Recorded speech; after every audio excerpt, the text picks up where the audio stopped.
Annabella? Sì, un sogno. Una pelliccia Annabella? Sì, un sogno oggi realtà. Una pelliccia Annabella vi dona classe, fascino, successo. Annabella è solo a Pavia. Annabella, il sogno di tutte le donne. Annabella.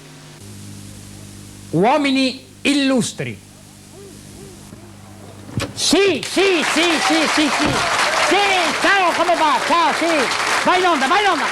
Sì, allora ragazzi, va bene, basta. No, basta, che non ci crede nessuno. Basta. Per la serie personaggi storici parliamo di Ugo Foscolo. Ugo Foscolo, eccolo qui. Lo vedete chiaramente? Già uno con delle basette così non doveva essere tanto normale. Comunque, Ugo Foscolo in realtà si chiamava Niccolò. Per voi è lo stesso. Anche Giovanni era lo stesso. Si chiamava Niccolò. Lui ha scelto Ugo perché gli sembrava più strano. Ugo, come Ugo Zatterin, roba da parte. Comunque nasce da una moglie, da una mamma, moglie con un marito, da un uomo e una donna. Insomma, una cosa normale. Nasce all'età di 5-6 anni, contrae una malattia, una specie di allergia. Per curarlo i genitori, sapete cosa? Ho fatto un vabbè dai, non se ne sono accorti.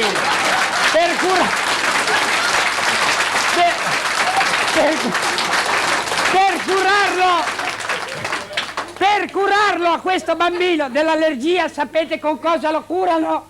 Col vino! Guarda che è vero, vi giuro che è vero! Una sbronza, sta bambina di 2 anni, è rimasto sbronzo tutta, perché c'è un po' l'espressione così, L'allergia gli è rimasta e fino a 20 anni nessuno voleva baciarlo perché sapeva di tappo. Roba da parte. Va bene. È un bambino è di pelo rosso. Il piccolo Ughetto è di pelo rosso. Chi ha detto che i bambini rossi sono cattivi? Chi l'ha detto?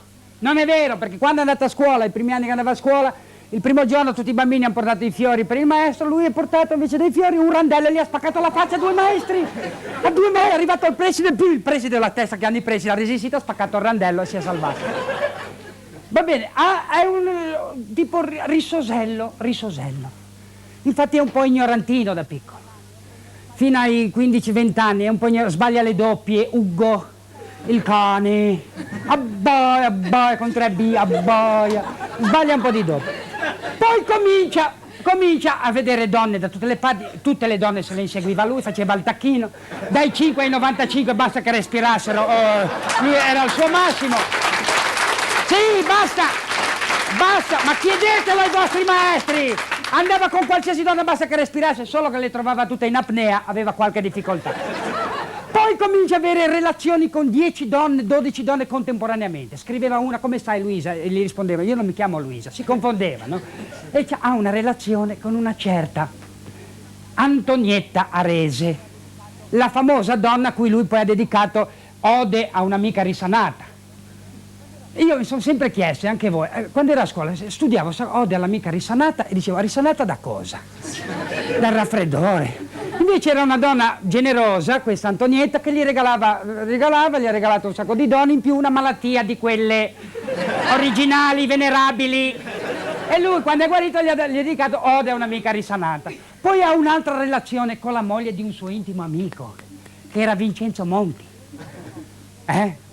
Ve lo ricordate Monti? Quello delle poesie belle, poesie pronte. No. Vabbè, Monti era uno stupendo, aveva sta moglie che al confronto Messalina era come Suor Teresa di Calcutta. Si faceva tutti, fermi, aveva relazioni da tutte le parti, solo che l'unico a cui non dava confidenza era Ugo. A Ugo niente. Allora Ugo le tenta tutte, non c'è, allora va in casa di questa Teresina e dice io mi voglio suicidare e si mangia dell'oppio.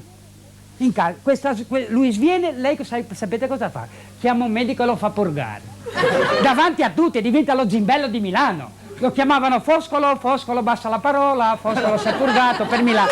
E diventa, fermi! E da lì lui scrive alcune cose serie, dei drammi. Allora scrive la Iace, la famosa la Iace, alla Scala di Milano. Ed era una cosa serissima, un dramma, la Iace. La Iace si svolge, sapete, all'isola di Salamina, e in una delle prime scene in teatro esce il re Iace che dice questa frase: "Oh Salamini!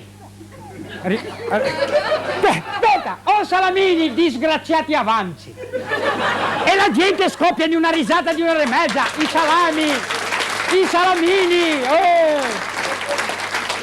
Di cui era un dramma, tutta la gente che rideva, i salamini, le stelle sono tante, milioni di milioni. Ti dico delle cose. Allora pianta Milano, va a Bologna dicendo che a Milano non capiscono niente, e fa un'altra tragedia che era la Ricciarda, e lì scoppia una cosa, cioè in una scena dove ci sono dei santoni, dei saggi con delle barbe finte, entra un guerriero con una torcia, passando appiccica il fuoco alla barba di uno, questo si gira, insomma, un fuoco terribile, va a fuoco alterato, e lui riscontra un successo con i pompieri incredibili di Bologna.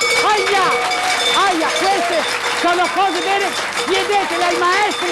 E adesso vediamo la massima di questa settimana. La massima di questa settimana è un detto di Marcello Marchesi: la donna è mobile e l'uomo fa legname. Grazie a tutti, ciao a tutti e viva la cultura, ciao a tutti.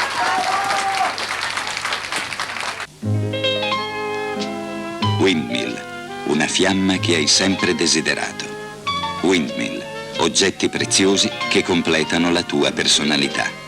Nella linea Windmill trovi il tuo accendino. Sofisticato, classico, sportivo, a partire da 25.000 lire. Windmill, desideri accesi. Ristorante giapponese. Togliere le scarpe. Divor Odor, le soffici solette con carbone attivo che deodora e schiuma di lattice che assorbe la traspirazione. Divor Odor funziona davvero. Divor Odor deodora e assorbe la traspirazione per 3 mesi.